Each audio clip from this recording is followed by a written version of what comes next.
Jovan Subotic. Biography. Jovan Subotic was born at Dobrinci in Srem on 30th of January, 1817. After completing his high school, gymnasium, education in Sremski Karlovci and Segedin, he proceeded in 1833 to the University of Pest, now the University of Budapest. He was among the most popular students of his time and served as president of the Serbian Students' Union. Before going to the university he had published some verses, and while still at the university put forth a book of collected poems under the title of Lyra in 1837, and in 1843 another volume of poems entitled Bozulj. In 1840 he left the University of Pest with 2 doctorate degrees, one in philosophy, 1836, and another in jurisprudence, 1840. He then settled in Pest where he opened a law practice, and began contributing regularly to Srpski Narodni List. Letopis was by then well established as a quarterly and, because it had only 2 editors during this period. Todor Pavlović remained as editor until he became ill in 1842. He was succeeded by Subotic for the period 1842 to 1853. Letopis improved considerably under Subotic leadership. Also, Subotic took additional duties as state censor for Serbian and Romanian publications, and got heavily involved in politics.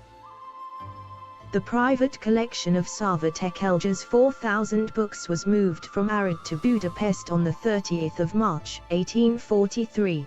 The Library of Matica Srpska became the largest Serbian library outside of Serbia.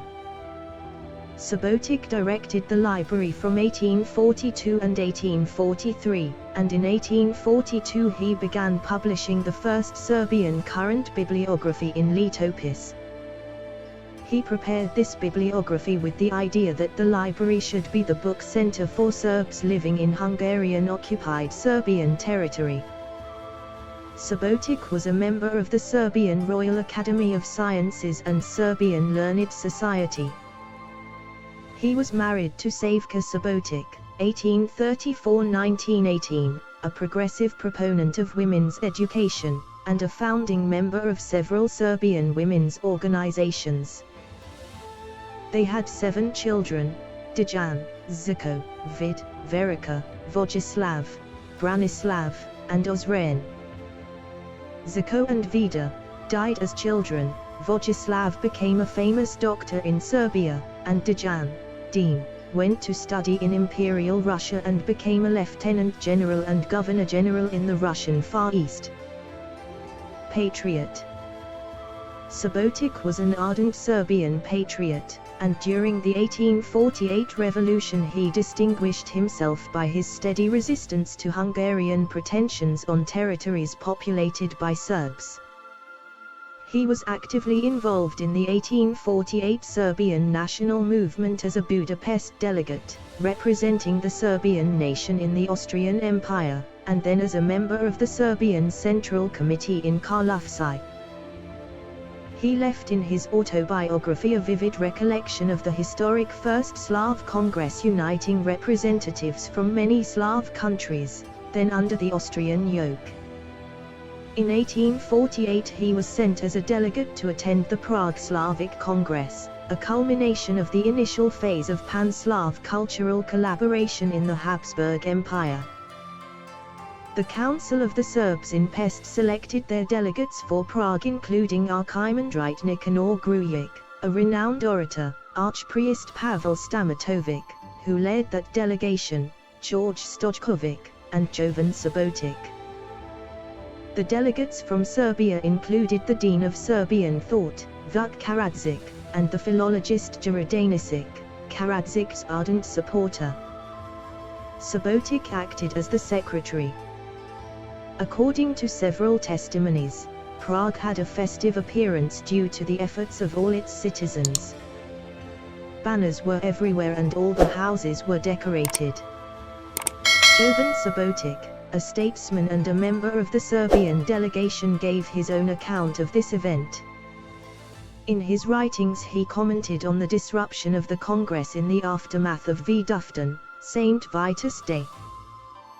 The Congress itself is not described in much detail, but Subotic includes some interesting recollections and evaluations of the historic meeting by Serbian delegates, and by the indomitable Mikhail Bakunin, which illuminate more clearly the central theme of his book.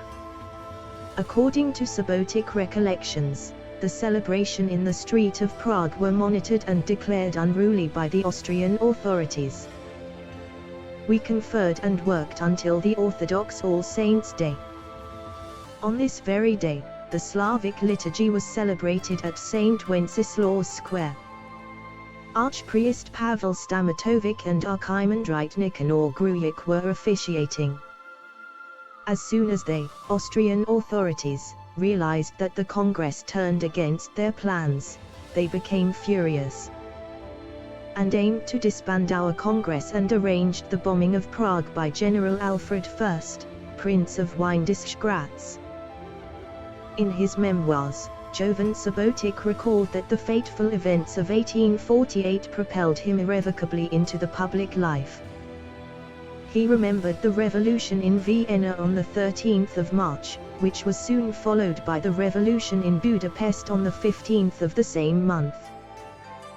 The first demand addressed to the parliament in Pest was the request for abolition of censorship. Subotic was among the petitioners, and he subsequently lost the job that gave him 600 florins yearly. His zeal for the national cause led him, in 1848 and 1849, to issue several news releases, articles and pamphlets, to which many of the foremost publicists in Serbia and Montenegro contributed, including Ilarion Ruvarak and Petar II Petrovic Njegos. For some time the Hungarians made it impossible for him to live in Hungarian-controlled Serbian territory, and when, in 1849, he returned to the Hungarian capital, he found that his law practice had greatly diminished. Later, he moved to Novi Sad, where he was chosen vice-zupan of Sremska Županija, the Zupanate of Srem, and in 1862 he became a member of the appeals court in Zagreb. In 1865 he was appointed representative to the Zagreb Sabor, where he played an important political role. In 1867 Subotic attended the first All-Russian Ethnographic Exhibition and the Pan-Slavic Congress in Moscow, and as a result of it, he lost his government post. From 1870 to 1872 he was the editor of a political journal called Srpski Narod, the Serbian Public, in Novi Sad, and in 1873 he opened a law practice in Osijek. In 1884 he moved to Zemun, where he remained until his death on the 16th of January, 1886. Playwright. As a playwright, Jovan Subotic achieved his purpose by encouraging national spirit and slowly developing the public's interest in the theatre. As a result, 2 permanent theatres were built, Srpsko Narodno Pozorište, the Serbian National Theatre, in Novi Sad, 1861, and Narodno Pozorište, the National Theatre, in Belgrade, 1869. Both are still leading institutions in Serbian theatre life. He was a corresponding member of the Society of Serbian Letters, the 7th of August, 1844, and the Serbian Learned Society, the 29th of July, 1864.